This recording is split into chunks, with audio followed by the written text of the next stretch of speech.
بسم اللہ الرحمن الرحیم۔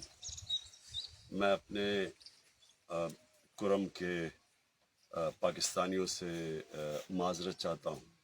ابھی میں ہیلی کاپٹر میں بیٹھا ہوا تھا تو ہمارے جو پائلٹس ہیں انہوں نے یہ بتایا کہ موسم ایسا ہے کہ ہیلی کاپٹر وہاں جا نہیں سکتا، پہاڑی علاقہ ہے، وہاں سٹارمز ہیں، موسم میں جو جس طرح کی آندھی ہے تو اس کے اندر ہیلی کاپٹر جا نہیں سکتا۔ تو اس لیے مجھے آپ سے معذرت کرنی پڑ رہی ہے کہ میں آپ کے پاس آج جلسے پہ نہیں آ سکتا، لیکن میں آپ کو آج یہ پیغام دینا چاہتا ہوں کہ پہلی چیز کہ بھرپور طریقے سے آپ نے یہ بلدیاتی الیکشن میں شرکت کرنی ہے، اور دوسرا کہ انشاءاللہ جب بھی مجھے موقع ملے گا پہلے موقع کے اوپر میں آپ کے پاس آؤں گا اور پھر آپ سب سے بات چیت بھی کروں گا، آپ سب سے ملوں گا بھی۔